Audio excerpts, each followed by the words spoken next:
میں انوکھا مرکز تحفظ دین، یہ دین کا ترجمہ ہے مرکز تحفظ دین۔ معزز سامعین و ناظرین، آج ہماری خوش قسمتی ہے کہ ہم رائے بریلی میں شیخ طریقت عارف باللہ میرے شیخ محترم حضرت مولانا محمد رابع حسنی ندوی دامت برکاتہم کے دولت کدے پر ہم آج حاضری دیے ہیں۔ اس وقت حضرت والا سے ہم درخواست کر رہے ہیں، ہم نے ایک رپورٹ پیش کی ہے تحفظ دین میڈیا سروس کے سلسلے میں کہ تحفظ دین میڈیا سروس جو ہے یہ تحفظ ختم نبوت پر کام کر رہا ہے۔ حضرت تھوڑے سے تاثرات یا دعائیہ کلمات آپ کے۔ بسم اللہ الرحمن الرحیم۔ یہ مولانا محسن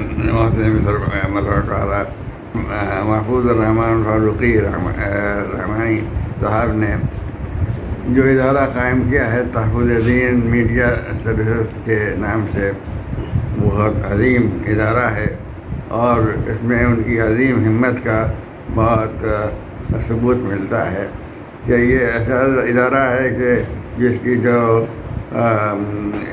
اس کی کارگزاری جو سامنے آئی ہے، وہ کہتے ہیں کہ 10 کروڑ سے زیادہ آدمی اس کو دیکھتے ہیں اور 7 لاکھ سے زیادہ اس کو مانتے اور اس سے تعلق رکھتے ہیں، اور یہ 100 سے زیادہ ملکوں میں دیکھا جاتا ہے اور اس سے لوگ فائدہ اٹھاتے ہیں۔ سچی بات یہ ہے، جیسے نام سے ظاہر ہوتا ہے تحفظ دین، تو تحفظ دین کی اس وقت بڑی ضرورت ہے اور 2 طرح اس کا مسئلہ ہے۔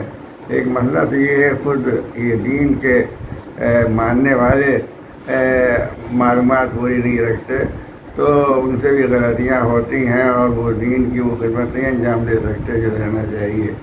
دوسرے وہ لوگ ہیں جو مخالف ہیں اسلام کے اور دین کے مخالف ہیں، وہ اپنی کوششیں الگ کرتے ہیں۔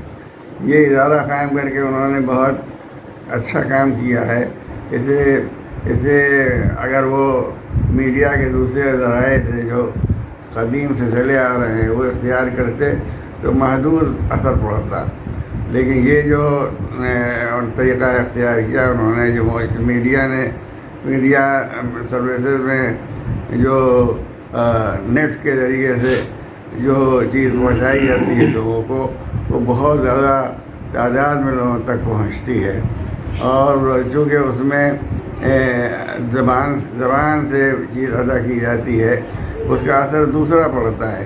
جو اخبار کو دیکھ کر اور کتاب کو دیکھ کر جو اثر پڑتا ہے وہ محدود ہوتا ہے، لیکن یہ جو اثر جو کانوں سے سننے سے اور آنکھوں سے دیکھنے سے جو اثر پڑتا ہے، اس کا فائدہ بہت وسیع فائدہ ہوتا ہے۔ اور اس میں اصل میں ہمارے محترم مولانا محفوظ الرحمن صاحب کی ہمت اور حوصلے کا پورا اظہار ہوتا ہے کہ اتنا بڑا کام، اتنا وسیع کام انہوں نے اختیار کیا اور اس کو بخوبی وہ انجام دے رہے ہیں۔ ہم سمجھتے ہیں کہ اس سے بہت لوگوں کو فائدہ ہوا ہوگا اور ہوگا، اس لیے کہ اس کا اثر اللہ تعالیٰ نے آدمی کی بات میں اثر رکھا ہے، اس کے الفاظ میں اثر رکھا ہے، تو وہ اثر پیدا ہوتا ہے اور زیادہ تر لوگ سن کر متاثر ہوتے ہیں، دیکھ کر متاثر ہوتے ہیں، تو ان لوگوں کو ادھر متوجہ کیا جا سکتا ہے اور ان کی اصلاح ہو سکتی ہے۔ اس وقت بڑی ضرورت ہے کہ جو بگاڑ پیدا ہوا ہے اس کی اصلاح ہو اور جو مخالفتیں سامنے آئی ہیں ان کا بھی علاج کیا جائے، ان کا بھی کوئی دعویٰ ہو، اس لیے کہ اس کے بغیر کہ دین کی خدمت کی جائے، اس کے بغیر دین کو تقویت پہنچانا مشکل ہے۔ تو دین کی خدمت دعوت کے ذریعے سے اور یہ دوسرے ذرائع جو ہیں ان کے ذریعے سے جو کی جائے گی، انشاءاللہ اس کا فائدہ زیادہ دیر تک رہے گا اور وسیع طریقے سے ہوگا۔ ہم ان کو مبارکباد دیتے ہیں اور خوشی کا اظہار کرتے ہیں کہ اتنا بڑا عظیم کام جو وسیع بھی ہے اور عام بھی ہے، یہ انجام دے رہے ہیں۔ انشاءاللہ اس کا اجر ان کو حاصل ہوگا اور اس کا عملی طور پر اس کا فائدہ بھی سامنے آئے گا۔ وآخر دعوانا الحمدللہ. شکراً جزاک اللہ خیر الجزا احسن الجزا.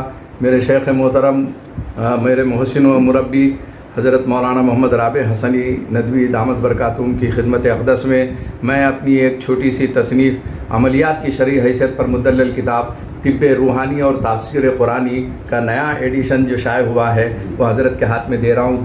دعاؤں کے لیے درخواست بھی کر رہا ہوں. خوشی کی بات ہے.